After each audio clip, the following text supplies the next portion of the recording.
Спецкор– один из самых опытных военных журналистов Украины, который побывал в десятках горячих точек мира и которого избили в родной Украине, под Севастополем, во время исполнения профессиональных обязанностей. Андрей, здравствуй. Добрый вечер. Прежде всего, как ты и наши ребята-операторы себя чувствуете сейчас? Чувствуют нормально. Насколько можно нормально чувствовать себя в этой ситуации. Мы обошлись без, скажем так, без серьезных травм. Кости целы. Вот. У меня два сильных ушиба ребер и вот зашита бровь. У нашего греческого друга Костаса Онищенко, который с нами вместе работал, сломан нос. То есть, могло все это закончиться гораздо хуже, потому что у этих людей действительно были боевые пистолеты, и они действительно стреляли. Сложно сказать, что им могло прийти в голову в тот момент. Я думаю, что они больше дружат с ногами, чем с головой. Поэтому они могли выстрелить и в нас. Собственно, мы к этому были морально готовы. Скажи, пожалуйста, что это были за люди? Удалось ли тебе это понять? Это были украинцы или это были россияне? Это были военные, это были гражданские наемники? Мне сложно сказать. Я постараюсь описать их действия. Наверное, если я их опишу, станет понятен алгоритм их действия. Вот когда они подъехали, ситуация была следующая. Я хочу уточнить. Да. Когда мы начали снимать возле части, появилось очень много журналистов и очень много активистов, тех людей, кто действительно поддерживает украинские войска, кто живет рядом. Потому что говорить о том, что весь Севастополь поддерживает Россию и действия России, конечно же, это было бы неправдой. Приехали люди, которые хотели поддержать наших военных, и достаточно много журналистов. Это была толпа примерно человек 30. И вот сначала подъехала небольшая машина, вышли две женщины, начали говорить журналистам: вы, мол, врете, все врете. Я попросил уточнить, а в чем мы врем? То есть приведите пример, я готов согласиться, я готов с вами говорить о том, что мы врем, но приведите пример. Пример она привести не смогла, она говорит подруге, женщине, с которой она была, другой женщине, мол, давай вызывай их. Кого их, мы не поняли. И вот машина уехала, прошло 15 минут, подъехало примерно 5-6 машин, разных машин. Одна из них была достаточно большой пикап. Насколько я понял, там была установлена рация, и человек, водитель этой машины, он просто координировал действия людей. И вот они пришли, они как бы растворились в толпе. То есть они шли не строем, не рядом каким-то, они растворились в толпе, видимо, выбрали уже себе цели, каждый выбрал того оператора, которого он будет бить. Выбрали цели именно журналистов и операторов? Выбирали цели. Вот первое избиение, выбирали цели именно тех людей, у которых в руках были камеры, планшеты, мобильные телефоны, тех людей, которые снимали. И начали методично их бить. Вот наш оператор, один из первых, получил удар. Мы его бросили в машину, мы его затащили в машину и поехали искать госпиталь. И вот, когда мы достаточно далеко отъехали от этой части, за нами мы увидели хвост. Да, за нами мы увидели хвост. Мы сделали как бы лишний круг по клумбе, машина ехала за нами, появилась еще одна машина. Причем появилась она не оттуда, откуда мы ехали, а с другой стороны. То есть, получается, кто-то координировал действия, кто-то сообщал, кто-то наводил этих людей. И третья машина заблокировала нам дорогу на въезде в Севастополь. И вот там началось действительно вот то самое избиение, очень техничное, профессиональное. Как это происходило, я думаю, сотрудники милиции хорошо знают, если я скажу, что это было похоже на силовое задержание.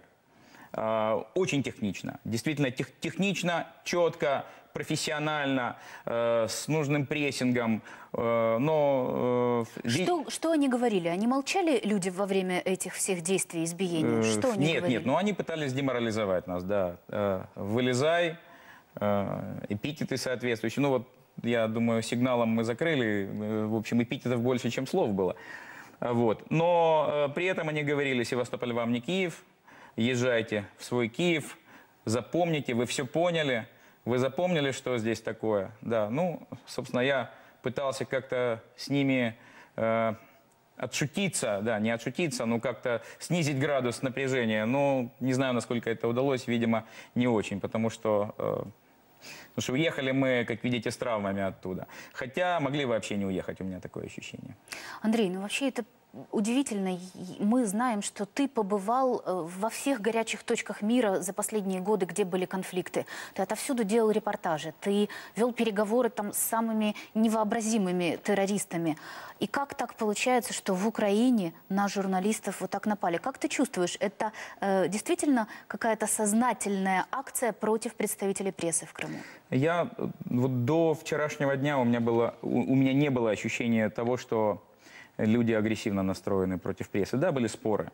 Да, мы с этим сталкивались в разных местах, где возникает вот эта коллизия мнений, когда люди спорят и пытаются доказать свою точку зрения другим на площадях. Здесь была та же история, к нам подходили люди и спорили с нами, не слушая то, что мы им говорим.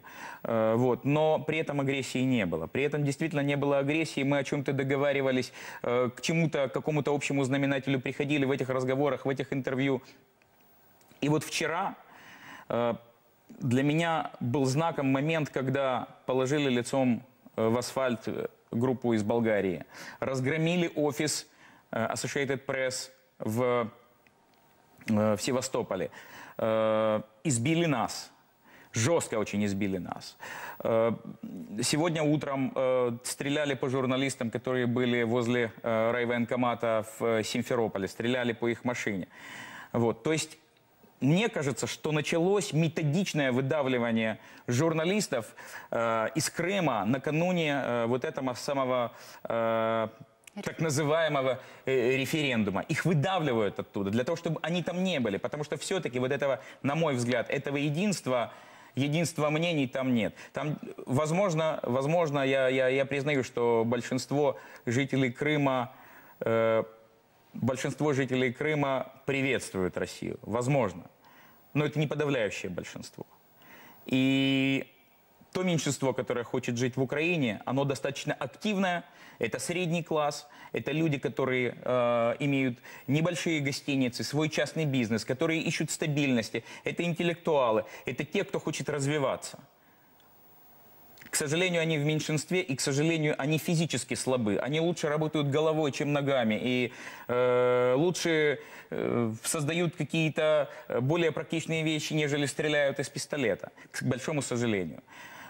Вот что происходит там. А по поводу горячих точек я могу сказать, что сейчас очень высокая цена вопроса. Возможно, более сложного и более ценного для участников этой геополитической игры конфликта не было. Цена вопроса очень большая. И поэтому судьба отдельно взятого журналиста или журналистов в данном случае роли не играет. Есть какая-то команда, есть какой-то сигнал, и вот я считаю, что то, что произошло с нами, это вообще поворотная точка этого конфликта. Да. Я хочу сказать, что мы здесь в Киеве во многом, не мы, не журналисты, но политики, военные, олигархи, люди, от которых зависит судьба страны, они просто закрывают глаза и не хотят признать очевидный факт. Очевидный факт. На территории Украины почти 30 тысяч чужих войск. На территории Украины есть люди, которые поддерживают пребывание этих войск. На территории Украины в нескольких точках готовятся серьезные провокации против этой страны. Есть многие люди, которые хотят коллапса этой страны. Это еще не коллапс, это кризис, но еще не коллапс. И мне кажется, что планы тех, кто ведет этот конфликт в горячей фазе, сломались как раз вот о наших военных там в Крыму.